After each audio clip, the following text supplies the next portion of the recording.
Hello everybody, Sunday Adelaja here.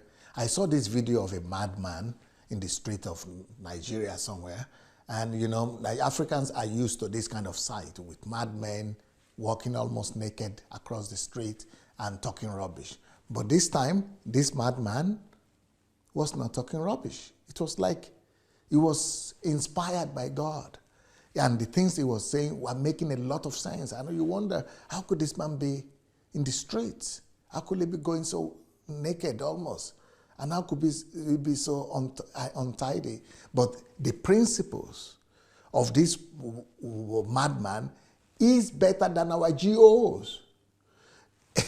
I mean, they were at a point they were even collecting, because most of the people who were around him, they are church members and Christians, definitely. So they are used to the fact that when somebody preaches good, that's the doctrine, that is the brainwashing they've had. That you have preaching and they like your preaching, they will begin to give you money. So everything is now connected to money in our culture. Our culture is now monetizing the gospel. It's now merchandising the gospel. And that is the only kind of gospel they know, that everything has to be merchandised. So if people are preaching in the bus, they want money. If the people are preaching in the church, they want money. The gospel now is synonymous to money-making business. So because those people themselves, they are not even resisting anymore, because pastors now, when you tell them, you don't collect money from poor people now, they will be telling you, did we force them? Did I put gun in their head? But you have done worse than putting gun in their head. You have brainwashed them so that even they themselves now are the one begging you to take their money from them. Even though they cannot eat, even though they cannot send their children to school, they are still bringing their last to you, because you have done worse to them than putting gun in their head. You've dehumanized them. They are now operating under this Stockholm syndrome. So this madman was preaching, and because, you know, he was saying sense, he was making a lot of sense, these people started putting money down to give to him. And you know what the man said? He said, no, go give that money to the poor people, to the beggars in the street.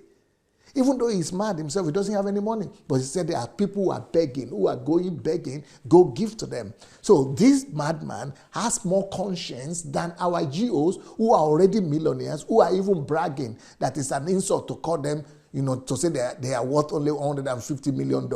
These bishops that are already filthy rich, they will still preach and still manipulate and maneuver their way to collect till the last cent from their members, and their members who cannot even afford 3 square meals.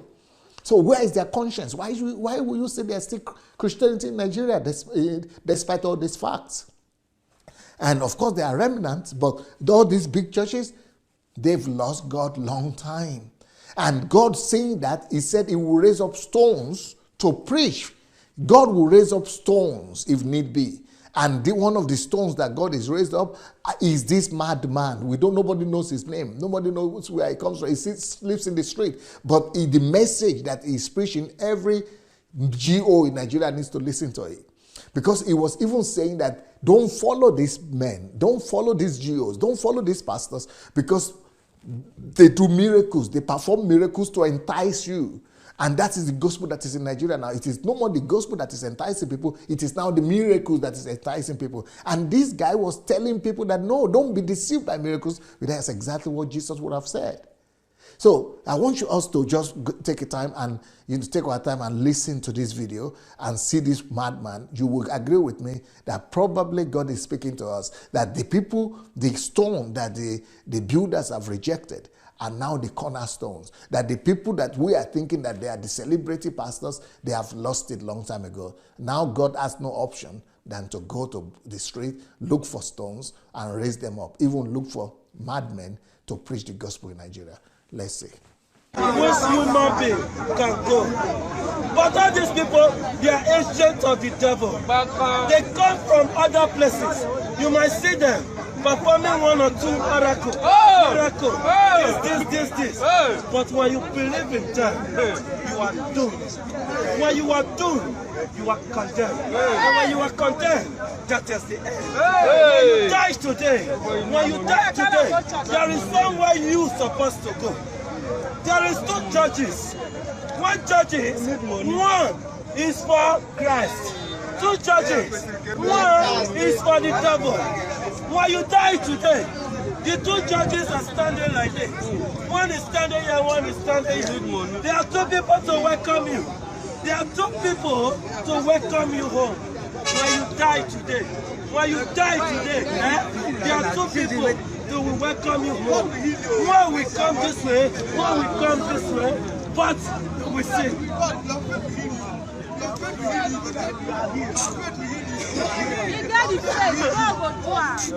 That is just a lie. Nobody can save your life. Nobody can save your life. They will always deceive you. They will always deceive you. I beg you. See, something they bring something. Now wake up performing on now. They let you know say when you get it. Guess it. Look for you know what?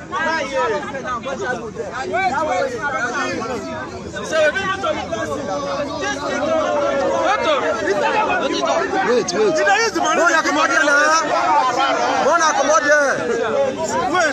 You see now? You say what I go give to the beggars. Somebody go give to the beggars. Mona come on now. Somebody give big beggars.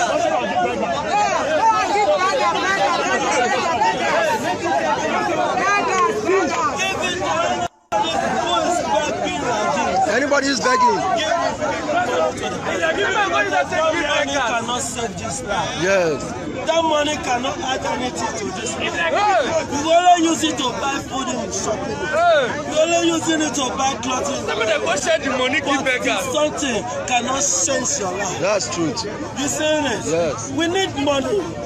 No, we say we don't need money. We need money. But first, seek first the kingdom of God and His righteousness. Yes. Whatever you need from the Most High, He will add it upon your life. Amen. You see, this man is preaching the kingdom, the message that has been lost by Nigerian pastors. Nigerian church is no more preaching the gospel of the kingdom. But this madman, God raised him up. Maybe some of those GOs and bishops will at last begin to listen. If you will not speak out, if you be silenced by the plague of silence, God will raise up stones and even mad people to turn the hearts of the people back to Him. And before the judgment of God comes on the church in Nigeria, let those who have ear hear what the Spirit of God is saying. For the love of God, church and nation. Peace.